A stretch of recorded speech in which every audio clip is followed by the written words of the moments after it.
Well, here we are. It's Will. Sean and Jason aren't here yet, but I just want to say, don't be naughty on this all-new SmartLess. SmartLess.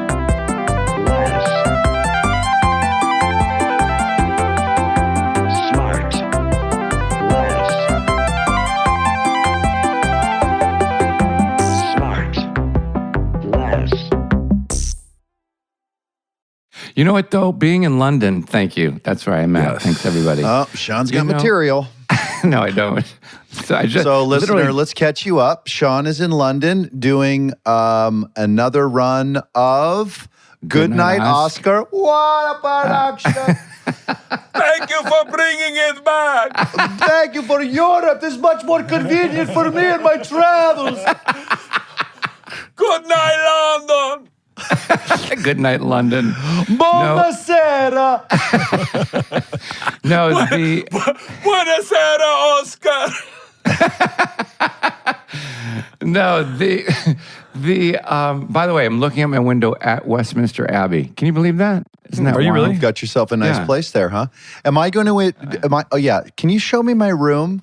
Listener, I'm about to live with Sean. You're going to go stay with those guys, huh? Yeah. Yeah. Remember how you used to do that when you would travel with Sean and go to all these wonderful places around the planet? Well, I get to do one now. You know what? It's so funny. When I heard that, I actually thought about your sort of crappy little voice being sad about that, and then how that you were going to be excited that you were going to stay with Sean. Yeah, I love it's it. no Istanbul, but it'll do. Yeah. No, it's better. Or Venice. Or Venice. Well, that's a tight second. Yeah. Both of them. But wait, Shawnee, it's going well so far. Are you remembering to look right when you step off the curb? Isn't that wild? I really am trying to get. And by the way, you know the other thing, when you're walking on a sidewalk, I have to go to the left. No, right? you don't. Like What are you? If you're going to pass somebody, No. Yeah, because they're hoping you do that. Are they? I'm telling you. No. Yeah, I'm telling you because I lean to the right and they're like, and then they lean to the right and then I lean to the right. They keep going to the right. You've been leaning right for years, though. I think you and Will are going to jump parties on me soon. But you know that like you walk around London and you're like, wow, I get why J.K. Rowling wrote Harry Potter. Like it's so magical. Like it's incredible here. I know, I do love that place. It's incredible. And people that live here that I talk to, they're like, just kidding, Rowling. What's that? Just kidding, Rowling. Is that what? Just kidding, Rowling. J.K. Will, you've been to England, right? Do you like Europe? Do you like England, London in particular? Here he comes. Don't try to bait me. Don't try to. It was a classic bait, man. Don't try to do it. I'm not going to do it. Willie, why don't you come out? Why don't you just move there? I don't know why you got yourself. I am going to come out. Sean, I made a plan this morning. Mm-hmm. We're going to come see your play in August. I'm not going to, we're going to go over the dates. I'm coming. Bradley and I are coming in Chappie. No way. That's so nice. By the way, you guys doing some reshoots? No, we're doing reshoots. Yeah. We have tons of room, Will. You can stay with us if you want. Fantastic. Yeah. It's unbelievably beautiful. Well, really? that I'm very excited for. But I hear you got there and it was in kind of shabby shape. You had to bring in a deep clean company. Yeah, when we got to this place that we got, no, not deep clean, but it has an elevator because it's an old townhouse. Oh boy! And of course, the elevator broke down. No, you were in it again? Man. No, I wasn't in it this time, but I keep a bottle of Valium in it. You know what? Can I just say something? It might be user error at this point. Can I just say something? And this is user error. I think it's your fault or Scotty's fault. Yeah, sure. This is important to say at this juncture, and which is. Because just in the times we live in, and I think that for you to be able to speak so openly and so bravely and so relatably about the shabby shape of the elevator in your townhouse in London. Yeah, this is the second dwelling you've been in with an elevator. I've never been in a place with an elevator. Oh, but I'm renting it. I don't own it, but it's really beautiful. But it's so I keep a bottle of Valium in the corner in case it goes. But I did my exposure therapy. You don't need a full bottle. Why don't you just keep one in your pocket? Well, no. A bottle of Valium in the elevator? In the elevator, in case it shuts down and I have to wait for the repair guy and I don't go crazy. So I need, Why don't you just put a gun in there? Put a gun in there and then just put it deep into your fucking mouth. Wait a second. First of all, your fucking therapist needs to be arrested because that's absurd. No, I'm telling you because if something goes wrong and you're stuck in there for an hour while the guy gets there, I don't want to go crazy. I just want to chill out. Well, that ship has passed. Well, why don't you look within, man? I did. So I did exposure therapy, and it's kind of working. What, you just get on the tube and just flash your jacket open? It's really working.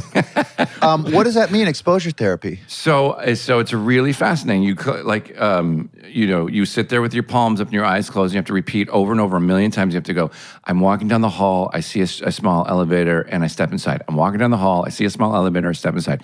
And you say that over and over and over again, and for like 20 minutes. And your therapist will check in every 2 minutes and say, where's your anxiety level? And it goes from 10 to 8 to 7, to 3 to 2 to 1 until you become bored with it. Then you move on to, I'm walking down the hall, I step into an elevator, and then the doors close. I'm walking down the hall, I step into the elevator, and the doors close. And you try to feel what that feels like over and over again. And it fucking works. And what are they charging you an hour for this?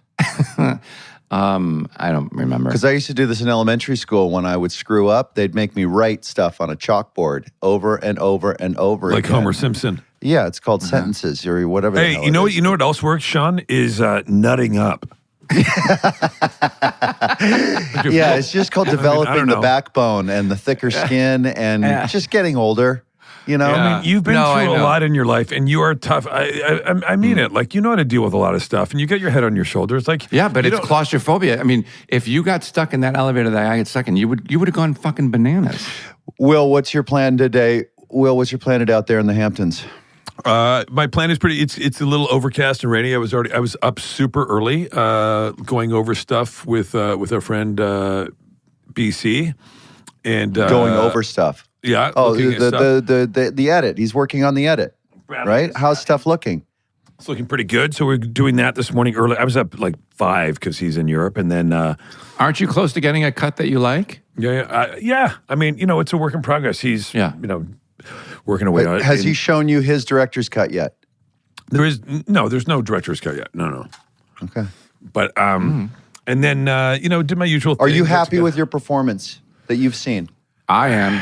Yeah, I mean, I don't know. It's hard I'm happy with watching his performance. It's pretty great. I mean, it's something like you're starting to see yourself, and in its context with the one scene stuck next to another scene, like it's a scary thing. Like, how's it starting to feel? Good. I think that we have a movie. I'll say that. And you've been doing it a lot longer than I have, JB. You know how it is, and so you never know until you know. Right. And so I'm just kind of leaving it out there in soft. Are you allowing it to become something different than what you had imagined it was going to be? Yeah, because inevitably it is. It always, as you know, it always changes. I'm excited for you to see it. For both of you to see it. Sean's in it as well, and Sean's great. So he's still in it. You're saying he's still in it? Still in it. Yeah, as of this morning. Okay. But I'm excited for you guys to get your thoughts. I can't wait. Hear your thoughts on it and stuff too. So we'll have that'll be forthcoming. But what else are you excited about? Our guest today. Well, I'm excited about our guest today. I know. Sorry, Sean. Well, I was about to. I was just answering Sean. the question. Sean, are you in a rush? Yeah, he's got a dinner. I'm sorry. Are your knickers in a twist? Yeah. Are you keeping the palace waiting? By the way, we're so lucky. We're so lucky because now we get to get to our guest, which is going to be just he's a palate cleanser in every way. This guy is he's done everything, and he's one of those guys who classically trained, Juilliard trained, and then so he's done everything from Broadway to like indies to like cool plays to the biggest of hits. He's like just a bona fide movie star. I've had the pleasure of getting to know him a little bit over the last couple of years because we've worked together on a project together, me in a producing role, but him as the star of. He's incredible. You guys know him from all his performances. The second I start to name it, Sean's going to go, I know who it is. He's been in a gazillion Marvel movies, and within the Marvel-verse, he then graduated and became a sort of a different character altogether. You know him as Captain America. I know him as Anthony Mackie. No way! Whoa, Anthony Mackie, good morning. Thank you. I have so much to say about those first 10 minutes. Okay, good. I was like, I wanted to see which one of y'all was going to talk about who had the most Teslas in their driveway. That'd be Jason. Well, that'd be Jason. We're down to one over here. I've never owned one. I'm trying to get it away from my wife, but she will Anthony, not. by the way, you should know that Jason's glass house is so, the glass is so fragile up. He's in his guest house overlooking his screen house, overlooking his main house right now. Okay? Anyway, Anthony Mackie, dude, thank you for being here. Welcome to SmartLess. It's so great to have you. Yeah, it's so nice to meet you. Nah, thanks for having me, man. I appreciate it. It's been a long time coming. Yeah. It's been a long time coming. Where do we find you? Are you at home? No, I'm in Budapest right now. And I'll tell you what. Wow. A black man in Budapest for the summer is, I mean, goddamn. It's like I found my people. I don't know. I don't know. It's like they shot me out of a rocket and landed me. Like I did something right in my life. You know what I mean? They're like, you get to go to Budapest for the summer. You know? Really? What do you mean? What do you mean they just love you there? Well, everybody loves you everywhere. No, it's different here. Like everybody's nice. Like the food is good. The city's beautiful and historic. You know, there's a dirty river. Like just everything you want. You know, every day is sunny. The Budapestians are fucking great people. I love Yeah, it. I love and there's that. a lot of stuff that's shooting there lately, huh? Like, what are you doing there? Can you say? I'm doing a show for Apple, so nobody will see it, called 12, 12, 12. 12, 12, 12. Gotcha. Yeah, Apple's huge. People will see it. Yeah, come on. No, Formula great, One, man. like it's this F1 thing. It's making a lot of money. Yeah. Apple's great. It's I'm excited. It's my first time, my second time on Apple because I did the first movie on Apple, actually, The Banker, and this is my first time back. So they've been great, man. It's been wonderful. It's they gave me the opportunity to come to Budapest for the summer. Amazing. And so, how is it? Is it a bunch of episodes? So you're there for a while? It's 8 episodes. It's me and Jamie Dornan. So they're wow. This is our second time working together. I'm like, it's and Kari, who directed Falcon Winter Soldier, is directing it. Oh, cool. So it's a pretty good group. Great scripts, like great stories. It's a good time, and it's in Budapest for the. It sounds like it's big. It sounds like there's huge, a lot of dude. action. And you know who you're talking to? It's huge. Yeah. Okay, you're not the only one. I mean, it's huge, buddy. We're doing well here. You know? No, I It's mean okay. it's action and it's stunts and it's a muscular project. Yes. It's a lot of testosterone. Some might call it toxic, but I don't give a fuck. It is great. Ballsy. So how long are you there? If you're doing 8 episodes, you're there for 5 months? 5 months between here and London. And it is like London. When I come to London in 2 weeks, I'm coming to see your show too. Yes. I'll be there. Should I wear like my Liza Minnelli shit? Like Sure, my because I'm Beyonce gay. Shit? Yeah, for sure. Tommy no, we're Tune not going to stuff be. works too. We're not going to be open in 2 weeks. You come back in July. Yeah. That's Okay, 2 weeks good. is in July. Oh, well, end of July 31st. Well, Oh, basically shit. July, You've been August. oh, So boy. you go back and forth. come. You guys shoot stuff in England. You shoot stuff in Hungary. Back and forth. No, I'm shooting Avengers in England, and I'm shooting this in Hungary. Okay, gotcha. Wait a second. So you're going back and forth to London. You're doing Avengers. Sean, hold your questions. Sean is a massive, I'm a massive big fan. Avengers Marvel. Do you and you're working with? You have the misfortune of working with Downey. I'm sure over there with Jesus Robert. Christ. I mean, Yeah, so How do you sorry. do it? what a Yeah, drought. right. Hey, he serves up a great lunch, man. I mean, everybody's healthy. It's really good. We drink his bottled chill brew. It's a good time. It's a good time. So Anthony, what with all this time away from home, what's the main thing you find yourself missing? I ask because it's on my mind. I just had my daughter call me from she's on a trip to actually also to Europe on some sort of camp thing, and she's feeling really homesick. But so what are you missing most about home right now? Yeah.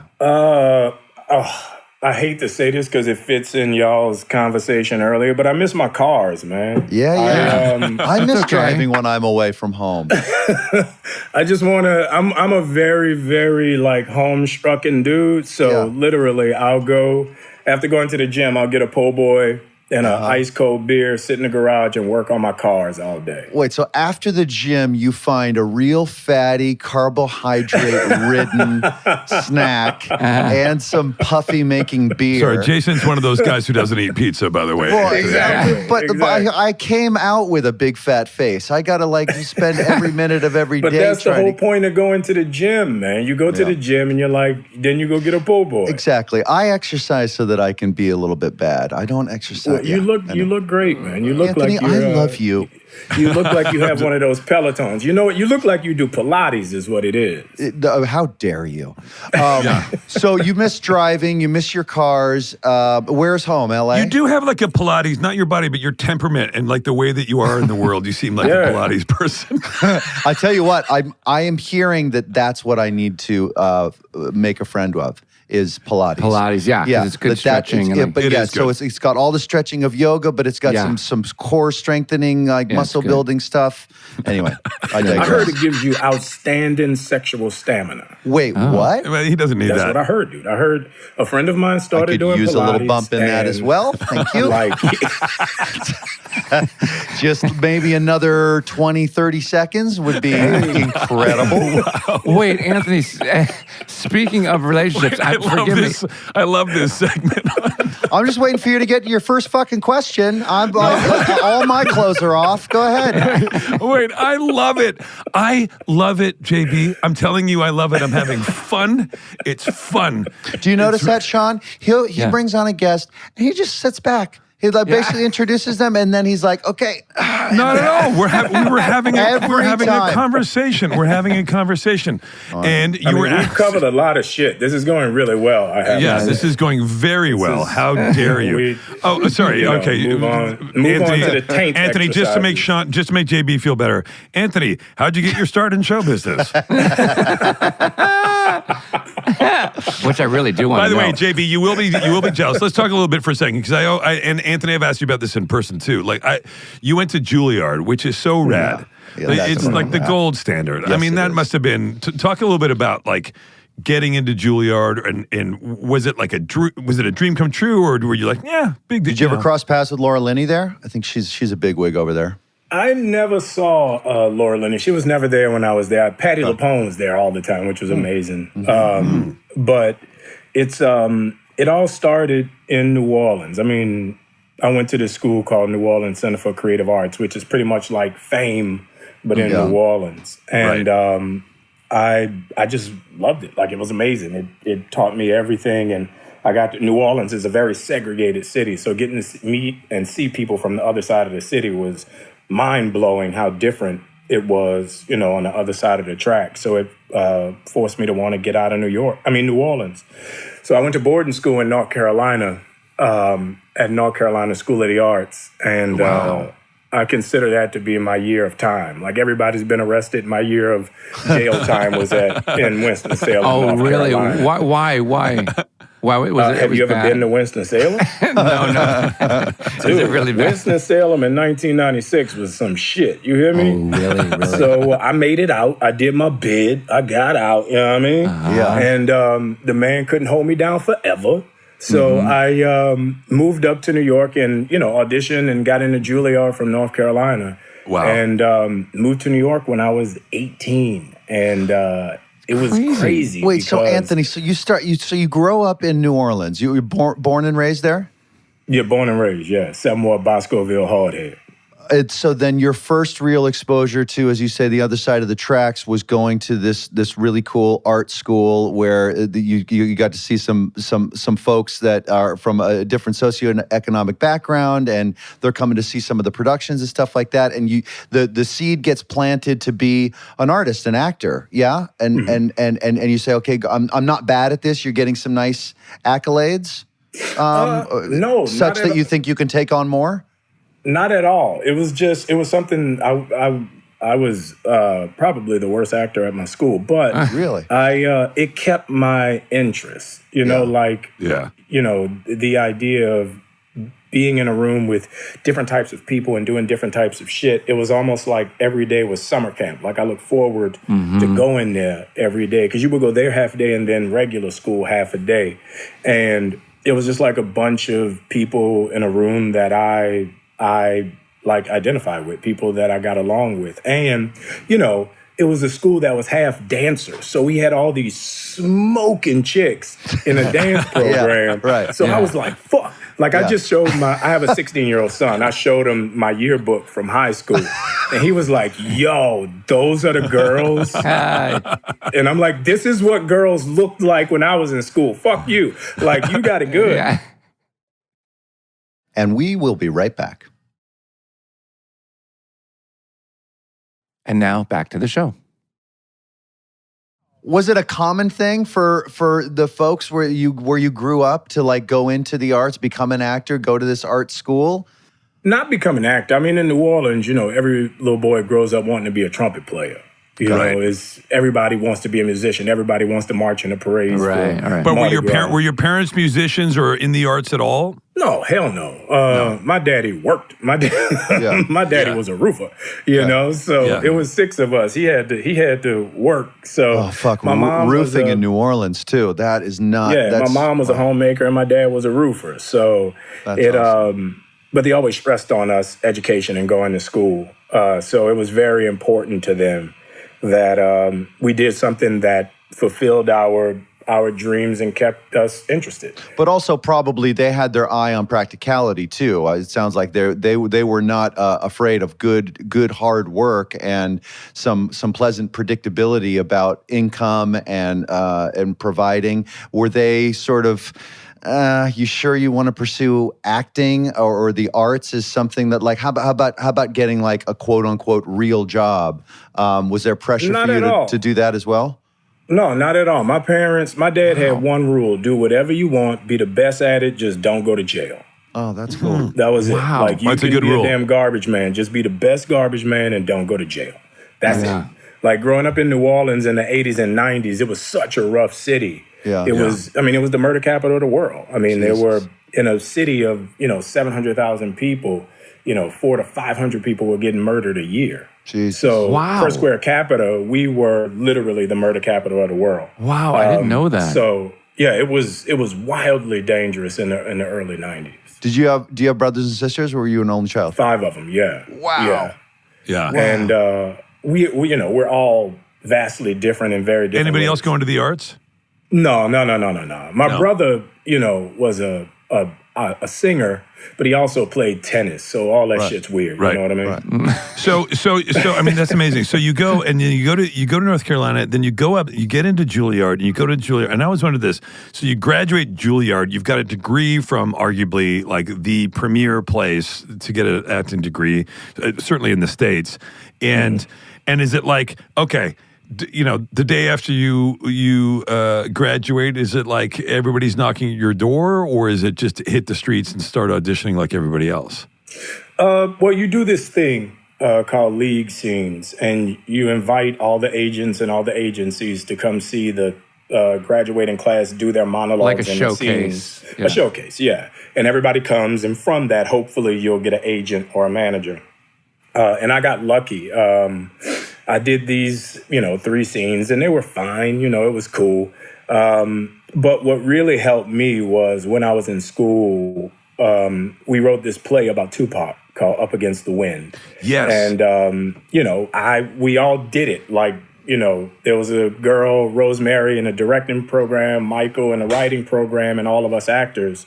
We all wrote and produced the scene ourselves. I mean, the show ourselves at school.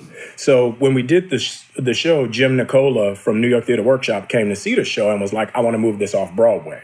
So it was a big problem at Juilliard because you're not allowed to do outside work while you're a student. Okay. And it came But it was down, a gray area because you guys had started it we at started the it at the school. Right. And, it was very eye-opening because there was a fight between me and the staff if I would do this play off Broadway, which was created at the school, or if I would do the Chekhov play for my final grade of the year. Right. So we were going back and forth about that, and they were very adamant about not letting me do this play. And then the play caught fire and took off, and all of a sudden, everybody was a supporter. Like there was a teacher who was interviewed by the New York Times, and true story, this is still in print. She said, usually the black kids just sit around and wait to see who's going to play Othello. But it's great that they created something that they can go and do in the New York theater.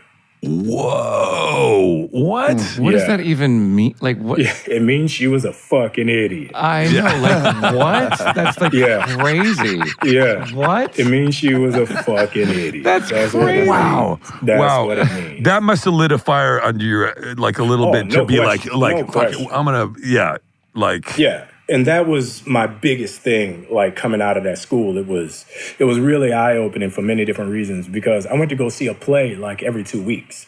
And I saw so much bad theater, but I saw so much good theater. Yeah. You know, and so much small theater and innovative and courageous theater. And it really just formed and shaped me. What I saw really formed and shaped me more than what I learned at school.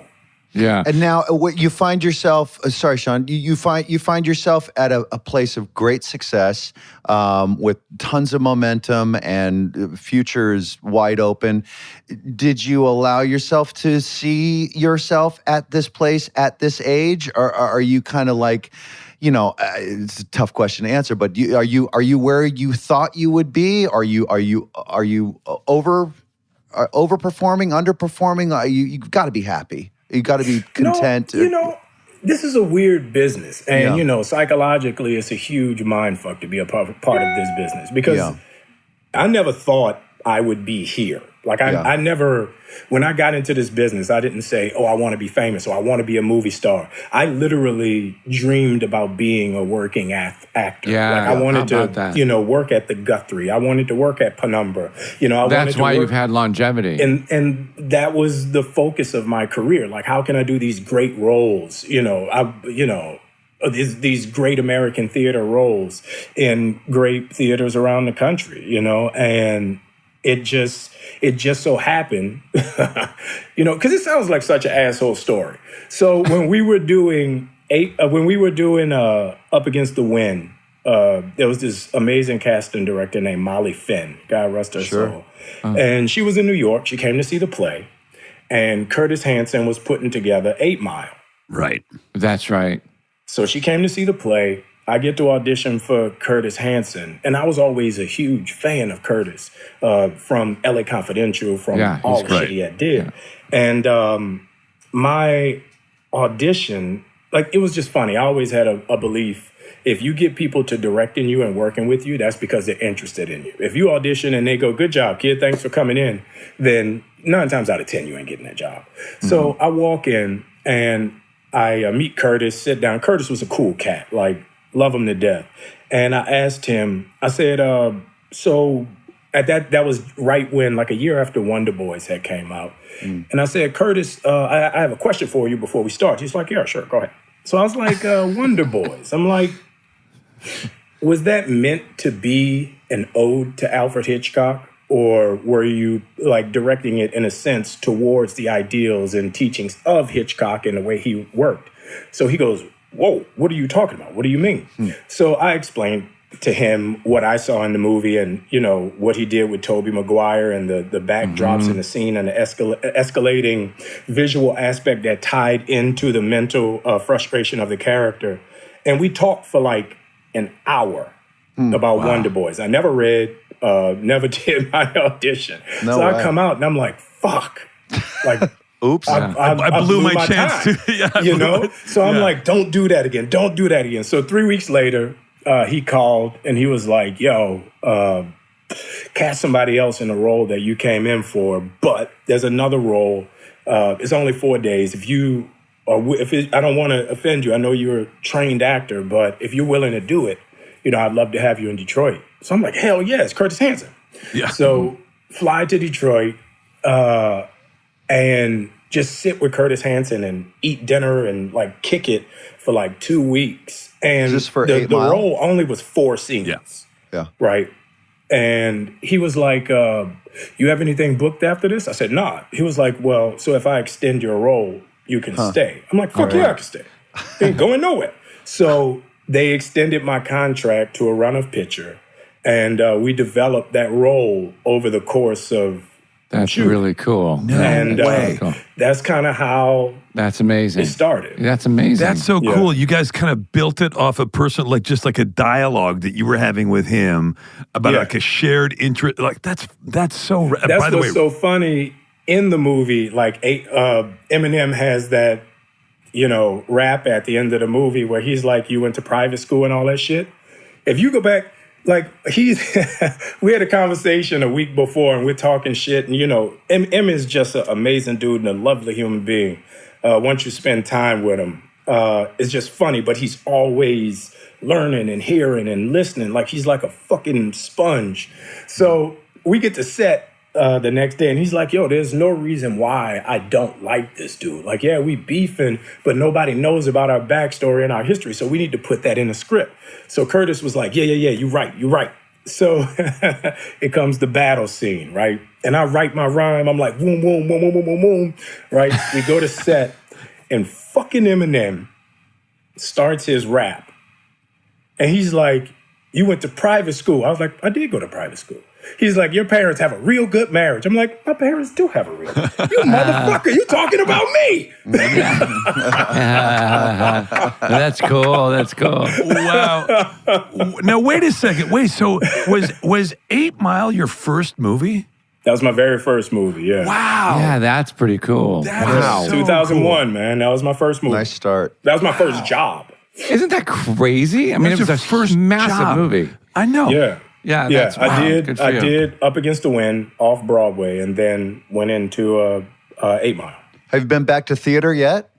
Yeah, I did. Well, the last time I did theater was 2016 with Chris Walken and one of the most amazing human beings on earth, Sam Rockwell and Zoe Kazan. Oh, we love Sam. Called Behanding in Spokane. Oh, yeah. So, and I'll tell you what, if you haven't worked with Chris Walken, just save up some money, produce a play, and fucking do a play with Chris Walken. That motherfucker's amazing. Like that was the pinnacle of being able to do theater, to see him on stage every night. I bet. That's really cool. What a cool experience.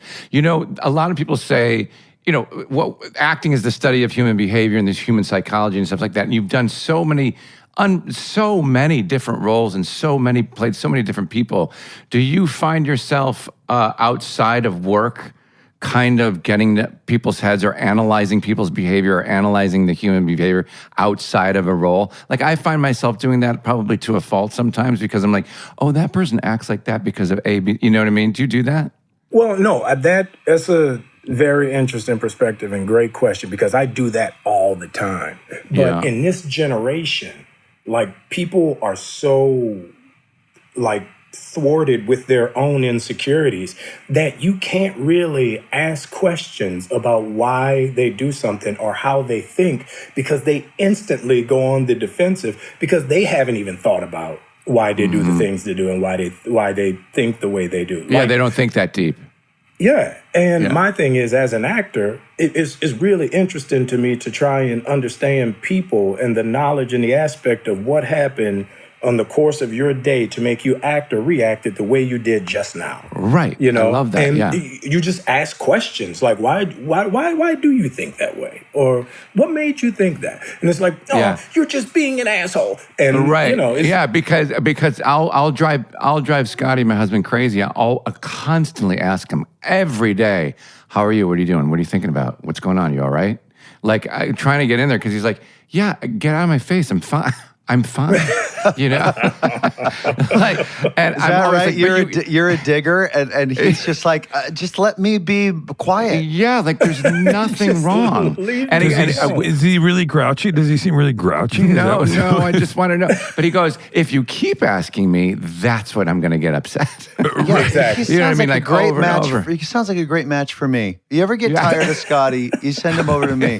We'll be quiet in the car together. We'll be so quiet. Just sit over there. And but I didn't know, Anthony, if you're like that, Anthony, where anything like me, where like if it's in a relationship, whether it's a friend or a coworker or a romantic relationship, whatever it is, I just sometimes overanalyze people to death, and they're just like, okay, stop talking. Yeah, I tried to, and I just ask questions and give them space to breathe, and just see what comes out of that. You know, but for some reason, people take that as you being an asshole, and they get upset with you because you try and understand them, and they've never tried to understand themselves. And the more I understand you, the easier and better this relationship will work out. Like I was having a conversation the other day, and my boy was like, you need to come to LA and go to the parties and meet these directors so people can see you. And I'm like, yo, after 25 years, if I got to go to a party at like so-and-so's house for you to want to work with me, then fuck you, dude. You know what I mean? Yeah, it's like we've been in this game long enough to where know the people that like are doing it in the way they doing it. What's this game now? What is this new game? Now all of a sudden I got to come to parties and do blow off of Jason's dick for us. Yeah, exactly. And, like, Jason, do a movie. Leave that up to me. Yeah, but it was a short line, though, wasn't it? Jason, stop putting blow on your dick. Well, it's mostly short just line. bumps. I can't really fit a line on there. It's just little upgrades. Yeah. By the way, you'll hear funny. I texted this to JB twice this week in the same day. Two people came up to me and go like, "Hey, I know your buddy Jason. I used to party with him back in the day. I used to live in Venice." And this other guy, I worked with him on a thing. And I texted JB, and JB goes, "Yeah, I put a lot of people into rehab." Bye.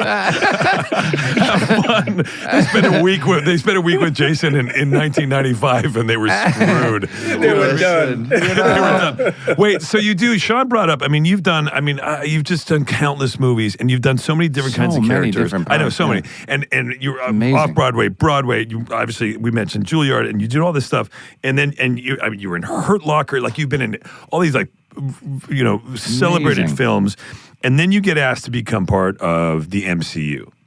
Yeah, and what was that process? That's the Marvel like? Cinematic Universe, Tracy. She knows that. That's one we don't need to explain. I don't know. Is Tracy a big Marvel fan? Doesn't strike me. Sean's sister, sorry, Anthony. She really likes rom-coms. Yeah. Right, yeah. Oh, okay. So, Marvel Cinematic Universe. Here we go. What was that call? Like, what was that conversation? And were you like yes, or were you like skeptical? Was the first one to Will's question? Was the first one Winter Soldier? Was that the first one? That was the first. Because I saw you in the. I love that movie. By the way, I love that movie. I know. Yeah. And I love all of them. But I mean, like, and when I saw you, I was like, what the? This guy's incredible. Like, what an unbelievable addition with the fucking. I mean, it's the costume. What were the your character. favorite parts? The wings. So wait. So how did that roll out? How did that roll out? How did it feel? Get the call and like what? And oh my god! And what was it like? It came together like a. It was like a. Well, because it was a what? Oh my god! And what? Tell us what. Yeah, because I can't imagine. No, I know. Tell us some more. No, I just can't imagine getting a call like that. Sean, if Scotty knew Sean was about to get the call, he'd put a diaper on him first. Like a little baby chimp about to get his first taste of ice cream. Fucking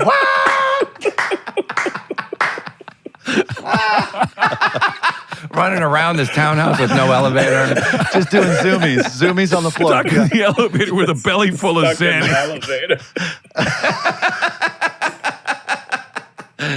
and a diaper full of no, but that must have been a pretty cool day. Like, hey, you want to come and join the fucking biggest thing in the cinematic world? Really funny. No, it was a really cool call to get. But the problem was, but it wasn't Chekhov at Lincoln Center. So it was like you had to think, okay, can I bear this and still pursue that? Right? Like there's a strategic career growth sort of conversation you have to have with yourself and your team, perhaps at times when you get opportunity, right? But that script was phenomenal, I'm sure. Like it's not like you know what I mean? But that's the problem with Marvel. You don't know. You don't get to read the script. You don't get to know anything. Like I had a meeting with the Russo brothers and these guys, they're wonderful. Two brothers from Cleveland, but with a great Italian heritage. These two guys. This is our boys really getting. Arrested Development. Okay. Anyway, we'll be right back. And back to the show. So the Russos call. We know Joe and Anthony real well. JB and I do. And so they call you and they're like, just say yes or no, sight unseen. What? Yeah. Pretty much. We meet. It was like the most LA shit I've ever experienced. We go to this hotel and it's like all art stucco and a swimming pool in the middle, and it's like all these ladies, these old ladies with like their lobster titties laying out by the pool. And, you know, we ordered lunch, and they're just like fucking cooking. And Nate Moore and I were like the only two black dudes in the whole hotel. Like it was some LA Beverly Hills shit. Everybody has their shades on. Sure. So, you know, Joe Russo, he's the talker, you know. Yeah. So Joe goes, look, Anthony, we have a script, we have an idea, you know, we have a character, and we'd like you to play it. Is that something you're interested in? And I was like, yeah, like, can I read it? He went, no. Wow. Can I know the character? No. Wow. Yeah. So I didn't know who I was playing. No literally way. Until, so what made you want, what made you want to say yeah? Joe's magnetism. Because I knew being in the MCU would, like, do for my career the same thing, you know, being nominated for an Oscar award. Yeah, right. Sure, you know, because at the end of the day, if you go up to, and I always do this with my friends, at the end of the day, if you go up to the average person and ask them who won Best Actor last year. No idea. They don't know. Yeah. Nobody knows. Yeah. Right. Yeah. That's not just even the us. average person. Ask any of us who won Best Actor last year. Who won Best Actor? Oh, I can't have tell no you. idea.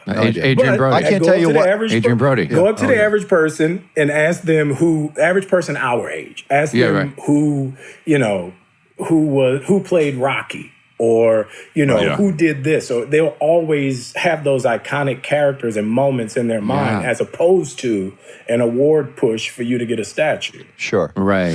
So in that respect, it's a no-brainer. It's like I said, it's like, hey, we're running the biggest deal in the game right now. Do you want to jump on this train? We're going this way, and you're like, I kind of want to go that way. Hell yeah. But then you let your eyes drift over to Anthony Russo, and you're like, well, hang on a second. this guy has not stopped staring at me, hasn't said a fucking word. Not a word. He just stares at you the whole time. And I want to know what the deal is. Anthony's going to be a stone cold psycho with you, right? while Joe's talking, eating a sandwich. He's trying to distract you with the shiny penny over here. Don't look at my brother. I always find it fun when Joe takes the time out from playing like fantasy football to actually have a conversation with you. That part's to fun. Stop looking at his phone to actually look at you and talk to you for 1 second. You feel like the most special person. He's like the talented Mr. Ripley. He's like, so how's it going? You know, on his phone. So what happens? So then, at what stage of that whole thing do you finally kind of get keyed in on who your character is, like what his name is, what he is, where he lives, and then actually reading a script, et cetera, et cetera? Like, how far down the road is that? Right before I got on a plane to go to Cleveland, because we shot that in Cleveland, mostly in Cleveland, some stuff in Atlanta. But I didn't have anything. I was just like, Marvel. I loved the movies. I'd always wanted to be in the movies since the first Iron Man. I'm like, I'm down. I didn't know what the movie was. I just thought, because I had been approaching them. I had my team approach them a long time before about the idea of playing Black Panther. Like growing up, Black Panther was one of my favorite comic books because my oldest brother read all the comic books. So that was like Luke Cage and Black Panther were my two favorite comic icons, along with Superman, but they were my two favorite black dudes. And we had always gone after and circled the idea of, at some point in time, they have to do Black Panther. Like, you know, call them, email them, text them. Right. I write letters to Kevin Feige, fuck you, Black Panther, right? Right. So I thought when they hit me up, they were like, you know, would you play this role? I'm like, of course it's Black Panther. Right. But then when I got the script, I realized it was Sam Wilson. And once I started reading the history and the background about Sam Wilson, I realized the importance of him in the MCU, like what Stan Lee intended for him to be and what he created him for was really amazing and really profound and really spoke to the idea of the perspective of the Black American in America at that time.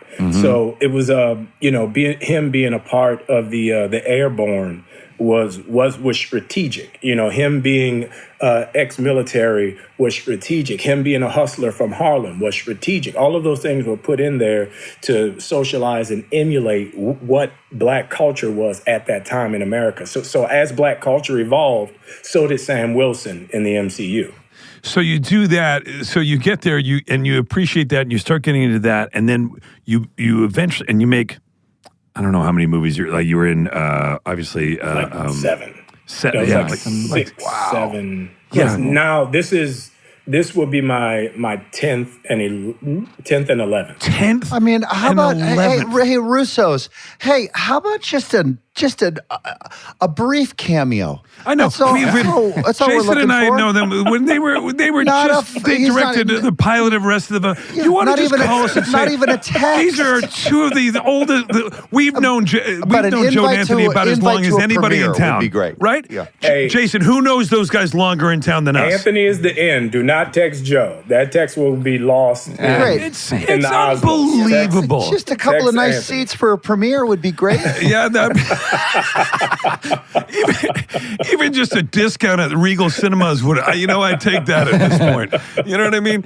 But so you do. So this is your 9th and 10th, or 10th and 11th, and then when was it that you made the transit when you became Captain America? Because that's a pretty that sort of mantle was handed over. When was that?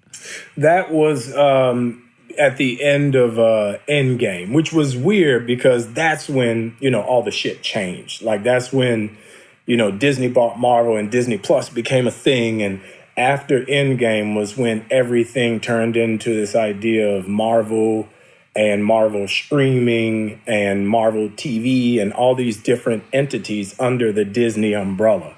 So because of that, which I was very happy about, because you could put so much in a 8-part series as opposed to an hour and 45-minute movie.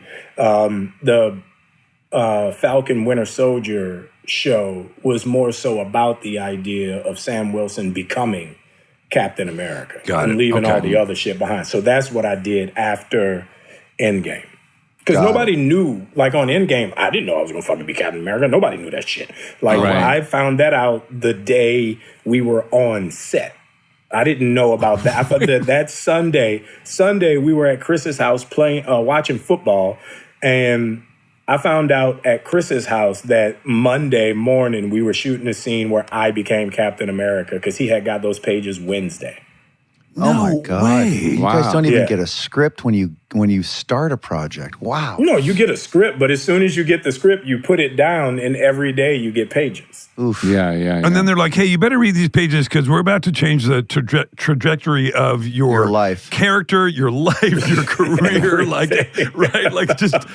Wait, so like, is there like a group of like super dorks that are sitting around a table and figuring out how all of these different characters that's what I want to know. intertwine, and like, is there like What do you mean that's what you want to know? Look in the mirror, Sean. a 1-year plan, 5-year plan, 10-year plan for how all these characters slowly get closer to one another and cross-pollinate, and like, where's the think tank on all this stuff? I wonder. Well, that's the. And when does overall... Mickey Mouse come into all of this stuff? The idea is the scope of it all. The original plan was the first cycle, the first 10 movies, to have that arc all the way to Endgame. And then, all the other phases after that, they just build it out phase by phase. So you have the beginning, the middle, and the end of the phase, and how that I wouldn't even know where to start. I mean, not at all. Would I start at Iron Man, and like that would, if I just started there, I'd start to get. You could do the Iron Man 1, 2, and 3, and then where do you move to? Well, see, this is the problem. All right, I don't think you need to watch all the movies. Like, I don't think some of the movies, like the Thor movies, don't really like translate into the universe. But there's 'Cause that's probably some Thor. useful information there that affects other Not stuff, really, right? because that's No? Thor's own thing. Like that shit is so far out. Like it's so different because he's a god. Like that shit. When you see Thor come into the MCU, you never see anybody go to his universe. Right. Right. So Spider-Man wasn't around because Spider-Man was owned by Sony, and Spider-Man came into the world on Civil War. So you don't need to watch any 17 incarnations of Spider-Man. Got it. So the movies you really need to watch are the Iron Man movies and the Captain America movies. Those are the ones that give you the through line. The through line. And that'll get me to Avengers? So Captain America, the first Avenger, and all the Iron Man and Captain America movies will get you to Endgame. JB, I think you and I need to do an MCU film fest in your Marathon. new theater. And I we'll would. do a marathon. Please. When are you home? Well, I'm sure one of y'all got a movie theater in y'all house. No, Yeah. Jason Or I'm does. sure all three Jason of you does. have movie theaters in I do not. I do not. Jason does. It's Jason not in does. his house. It's its own building. Now listen. So it literally has a different address. Hey, Hampton. Next question. So you do all that stuff. You do, and now you're. I don't know how you find the time to do all this other stuff. Not to mention the fact that we've got Twisted Metal season 2, which is premieres end of July. July. This is July the thing you're 31st producing, Willie? Yeah. Yeah, on Peacock. So that's Nice. end of July. Season 2 comes out on that, which is a huge hit for Peacock. So that's coming out. You're promoting that. Second season, super fun. Anthony's so good. If you haven't seen it, Anthony is so good in it. It's so funny. It's a good time. It's a good time. It's fun. You're a band member in a hard metal band? Is that No, but not a bad No, pitch. Dad. we're like on the road with you. It's like stuff in the bus. And No, Dad. Fucking, he's too busy listening to yacht rock to watch our fucking show. Yeah, totally. No, it's a No, post-apocalyptic it's basically world. based on a video game, man. all right. The Yeah, all right. video game Twisted Metal, which was big in the 80s and 90s, 90s and early 2000s. Yeah. We got the property and built out this world behind the lead character, John Doe. And, it's the post-apocalypse and the world is basically falling apart. But you see John Doe and the rest of the characters trying to maneuver through it and figure out how to get inside what is now the real world, which are these walled-in cities all over the world where society and reality still exist instead of the war zone that's outside the walls. Okay. But Anthony, there's so many projects that you're. I know. Like it's mind blowing. crazy. Yeah, Like do you? By the way, it would be like When do you go to Anthony- the market? Anthony, Yeah, exactly. Anthony, do you remember like we would have meetings when Seriously. we were first working on Twisted Metal. We had a couple like development meetings or something, and like I'd be like, Anthony, where are you? And he's like, I'm in Saudi Arabia. I'm on a boat. He literally is like, I'm on a boat in Saudi Arabia, and I'm like, what are you talking about? All right, so then this is remember like that? this prompts the obvious question. Let's talk about domestic life. Yeah. Do we have a family that we're trying to Four navigate boys. through all this, or are you just a rockin' single and you just can take your show on the road? No, the one thing I realize is I'm a firm believer that I think, I love to work. Clearly. I feel like me working is my happiness. I'm with you. I love to stay busy. It's like, that's just my joy. And, sadly to say that most of the times when you're gone for 4 and 5 months at a time, relationships don't really fit into that. And all of my free time and all of my empty brain space goes to my kids. It's like I have 4 sons and, Wow. 4 little boys, dude. Like they are so interesting and different and manipulative and just little assholes at the same time. Yeah. So it's like, you have to, every free moment I have is a moment to fall in love with my boys. Yeah. So I don't really have space. Are they able to come with you on some of these things? Well, they do. Every once in a they'll while, come yeah. out and visit, but the problem is I have to remember that they have their own lives. Exactly. Now I'm in Budapest, and my boys have worked all school year for 2.5 months of summer. Exactly. Yeah. So do I say, fuck your camps, fuck your friends, fuck your fun, you come to Budapest and sit in this hotel room while I'm at work. Can't even see them. And I get to see you right before you go to bed. Yeah, the same exact problem. That would be, I would hate that, you know? Yeah. Right. Yeah. So it's a, you know. Well, what hotel? Which hotel? Depends.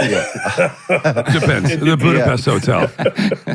Yo, my boys, they love a good room service, boy. They the fucking chicken wings are the chicken tenders and craft service. I bet you Marvel puts up a nice craft service on set too. Good snacks. Yo, our crafty is crazy. I'll bet. I'll tell you. And then you can go over to Downey's camp too and get a little something and then extra. It's crazier. But like one day, I snuck over. Well, you go get your fiber in Downey's camp. Oh, sure. If you're gluten intolerant, you just step over there. So when he had the pizza truck, I went up to his security. Security's a real cool guy. And I was like, look, man. I went over to the pizza truck and all of them was sitting in there talking. I'm like, I don't want to sit in there and talk to them motherfuckers. I want to make pizza. So I go over with the pizza guys and start making pizza on the truck, right? So I make this dope, delicious, chef's kiss pizza, right? So I cut a piece off and I go over to Downey's security guard and I'm like, yo, man, here's a slice of pizza. Like, I know you've had a long day. So I just wanted to introduce myself. We haven't met. My name is Anthony. It's so great to meet you. He's like, oh, nice to meet you. So 2 days later, I'm like, I want to sneak in Robert's fucking base camp. And he's like, who the fuck are you?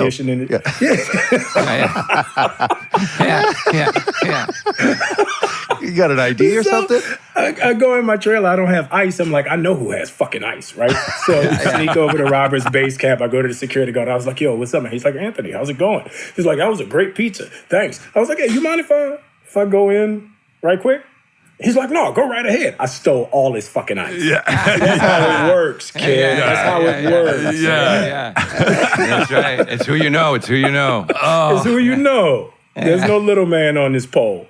Well, listen, man, we've taken up too much of your time. You're over there, you're working, you're having a good time. You're probably in your weekend, and we're that's really nice of you. Dude, very nice Anthony, of you. it's always awesome to talk to you. You're, again, like you're the busiest dude I know. You're such a super talented dude. So impressive. And if you haven't seen Twisted Metal, please see Twisted Metal Season 2 on July 31st on Peacock. Like I said, Anthony's amazing in it. And then your new show coming out next year on Apple, which 12-12-12, which is going to be amazing, and more Avengers and more all of it. And dude, Anthony, keep it coming. We love it. Yeah, keep it coming. Continued success, dude. You're a great Thanks dude. a lot, man. Appreciate it. Sean, I'm gonna come check you when I get back to London. I love it. Thank you. I feel like you like Aperol Spritz and shit, so we can have like an Aperol Spritz or something. I'll have it. Anything with a spritz in it. I'm in. I would love that, Anthony. It'd be great to see you too. So come on down. I would love it. I'd be so honored. Definitely, will do. Great to see you. Awesome. Thank you. Thanks, Anthony. Anthony. A lot, guys. Thank nice you, pal. to see you. See you, buddy. Oh, Sean. Hey, Sean, great job. Great job. I don't know. You know, Sean's been working with a tutor, an interview tutor. Yeah. Thank you. Yeah. This is it's subtle, but it's much better. Thank you. I mean, I'm billing her 3 ways. So how could he? He's the only nominated interviewer that we've got. Yeah, but there's always room to improve. He said to me in a text. Were you not on that? Yeah. No. How great is Anthony? Right. Yeah, he's great. Really, I've never met him, never seen an interview with him, and that was awesome. Yeah, he's really cool. He's such a great dude, and he's when you look at his credits, it's unbelievably impressive. Not just the volume, but all the different kinds of characters he's played. Like, I'd love to see him on stage too. I bet he's a beast. Incredible on stage, and you see that, like, remember he said early on, he was like, well, you want to come out, you want to do too many different things because you don't want people to think you're all over the place. I'm like, dude, mission accomplished. I mean, he's covered every corner. Yeah, I know, and he's got like 17 things coming out soon. I know. It's like, there was one year I think where he had like 8 movies in theaters at the same time. Are you kidding me? No, crazy. Yeah. Oh my God, the promotional work on that must have been a nightmare. That's the first thing you all the stories you've got to come up with. Oh God. How about this anecdote? Immediately think about the junket. Yeah. I know that's the first thing you think of. You have to think of Here he comes. so many different ways on that junket to say, like what? Good Oh, No. I mean, no. Work on it a little bit more. Come back to us, Will. oh, wow. I have. That was just a straight up. Oh, you got another one? Well, You, no. you know what you ought to do next time you're trapped in the elevator? Think of some good puns. Yeah. And just put I a know, chockboard I in there. You know what I mean? Is there I a should new have dad whiteboard. joke you've got for us today? We Yeah, haven't had a dad yes. joke today. I'd really like one. I did have. Did I do the? What did the pirates say when he turned 80? Did I do that one already? No. What did the pirates say when he turned 80? Well, what? Hi, matey. I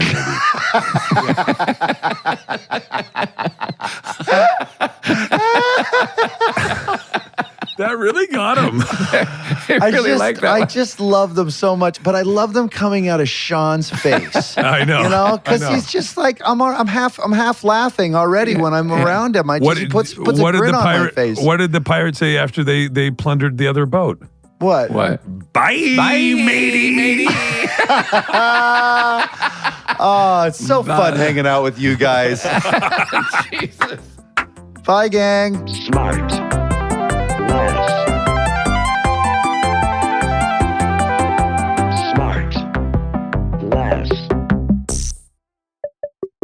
SmartLess is 100% organic and artisanally handcrafted by Michael Grant Terry, Rob Armjarv, and Bennett Barbaco.